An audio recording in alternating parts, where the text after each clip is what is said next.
여러분 안녕하십니까? 러시아군 가운데 GS들로 이루어진 군대가 있습니다. 이 시간 방송은 이 GS들로 이루어진 러시아군에 관련해서 방송해 드리겠습니다. 러시아가 GS들을 전선에 동원하기 위해서 GS 부대를 만들기 시작했는데요. 이것은 1년 전에 푸틴 대통령의 요리사 출신 예브게니 프리고진이라고 하는 사람이 이 사람이 수장으로 있는 용병 기업 와그너 그룹이 교도소 GS들을 고용하기 시작한 데서 출발했습니다. 프리고진은 무장 반란을 일으킨 이후에 2달 만에 비행기 추락 사고로 사망했죠. 이것이 2023년 8월 23일이죠. 공동 창업자인 우트킨과 7명의 간부가 모두 사망했습니다. 당시에 프리고진이 동원한 GS들은 전선에서 6개월 복무한 후 살아 돌아오면 사면해주는 조건으로 최전선에 내보냈습니다. 이 GS 부대 이름은 스톰젯 또는 형벌부대, 또 무슨 고기 분쇄기라는 끔찍한 이름으로 불려졌고요. 자원 입대자가 상당히 많았습니다. 이 사면받는 건 외에 러시아 국방부가 월 2,000달러 정도의 월급을 주는 조건으로 했기 때문에 자원 입대자가 많이 있었죠. 대부분이 전사했습니다. 일종의 미끼인 셈이죠. 실제 2023년 6월 바흐무트 인근 전투에서 부대원 120명 가운데 부상을 입은 15명만 살아남고 모두 전사하는 그런 일도 있었습니다.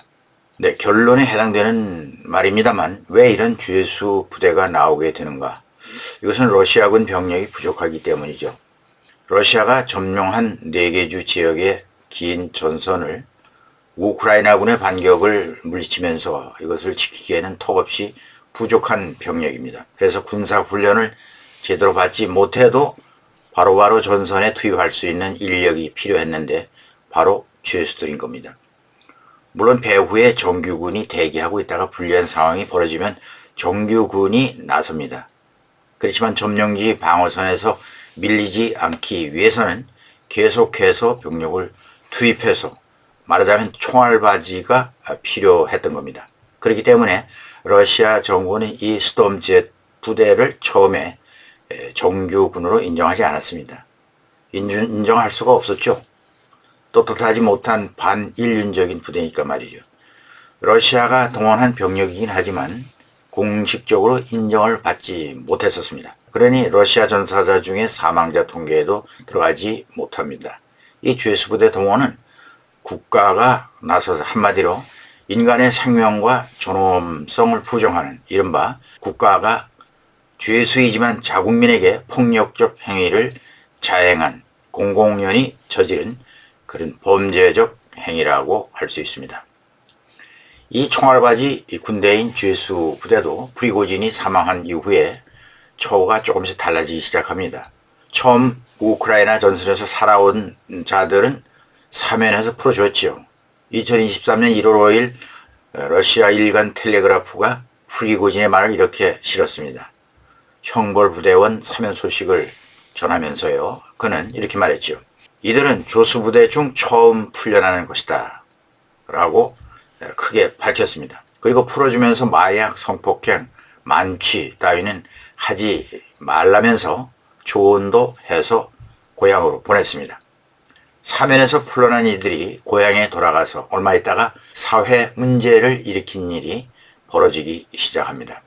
최근에 BBC는 이런 GS들과의 거래가 처음과 달라졌다고 하면서 GS 부대의 근황을 소개하면서 이제 그들은 더 이상 사면을 받지 못하고 더욱 열악한 상황에 처해 있게 되었다. 그러면서 6개월을 무사히 넘겨서 집에 돌아간다는 희망 대신에 전쟁이 끝날 때까지 싸워야 한다는 사실이 현실로 점차 밝혀지고 있다. 이렇게 말했습니다. BBC는 포로들 가운데 SNS에 그들의 대화방을 소개하면서 스톰젯 부대나 또 다음에 생긴 부대가 또 있습니다. 작년 10월에 생겼는데요. 스톰V라고 하는 부대에 지원하면 죽을 준비를 하는 것이다 라는 소문이 돌기 시작했다는 겁니다. 프리고진이 사망하기 전 와그너 용병과 계약에 따라서 약 5만 명의 러시아 포로가 최전선에 파견됐던 것으로 알려지고 있습니다. 이런 숫자는 인권 운동가들이 집계한 숫자와도 비슷하게 맞아 들어갑니다. 차츰 이들 처우가 달라지기 시작합니다. 더 좋게 달라진다는 얘기가 아닙니다. 이런 얘기가 있습니다. 중범죄자라도 우크라이나 전선에 스톰제트에 복무하면 더 빨리 석방될 것이라고 믿고 우크라이나 전선에 죄수들이 많이 지원하기 시작한다는 소문이 돌죠. 죄수들은 형기와 관계없이 전선에서 6개월만 죽지 않고 살아있으면 사면을 받아서 집으로 돌아올 수 있다는, 어떻게 보면 죄수로서는 상당히 괜찮은 방법이 된다는 것입니다. 사태가 그렇게 돌아가자 러시아 국방부는 계약 기간을 1년으로 확 연장해 버립니다.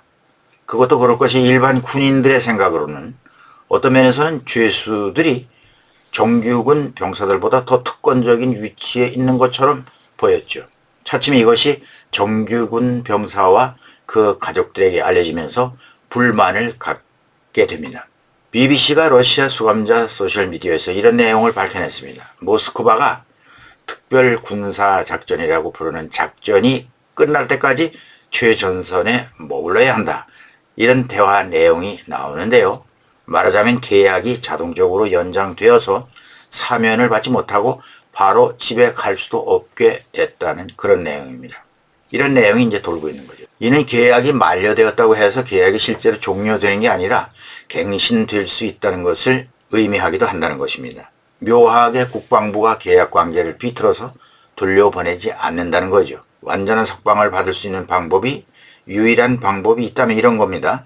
국가 훈장을 받거나 부상을 당하거나 최대 연령에 도달하거나 전쟁 자체가 끝나는 그런 경우에만 이런 것을 제외하고는 불가하다, 그런 것입니다. 또 사면이라는 말 대신에 군대 복무가 끝난 수감자들은 조건부 석방 형식으로 된다고 합니다. 이는 석방되어도 재범으로 유죄 판결을 받으면 이전에 받은 유죄 판결까지 소급된다는 의미가 포함되어 있다고 합니다. 사면이 아니라 석방.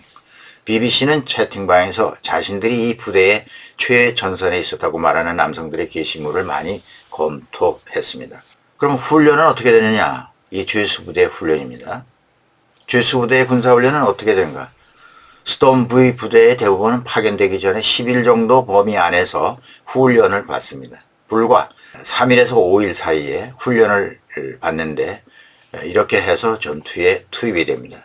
이것은 아프가니스탄과의 전쟁에서 소련이 징집한 징집병에게 최대 6개월의 훈련을 시켜가지고 전선에 투입한 것에 비하면 거의 훈련이 없이 그냥 최전선에 배치됐다는 그런 얘기입니다.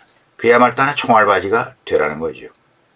다음에 전사자는 그럼 어떻게 처리되나? 수감자의 사망이 정확히 보고되는 것도 아니고 전사자 이름이나 전사 장소 또는 부대가 확실치 않아서 가족은 찾을 수도 없는 경우가 많습니다.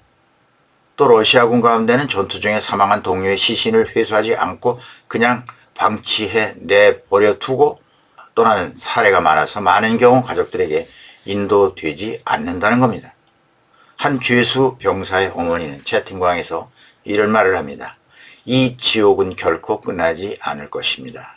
나는 아들의 뼈를 찾는 것만으로도 기뻐할 것이라고는 결코 생각하지 못했습니다. 단지 뼈를 묻는 것만으로도 기뻐할 것입니다. 라고 채팅방에 쓴 것을 발견합니다. 러시아의 죄수부대, 러시아는 2차 세계대전에도 이런 죄수부대를 운영한 경험이 있습니다.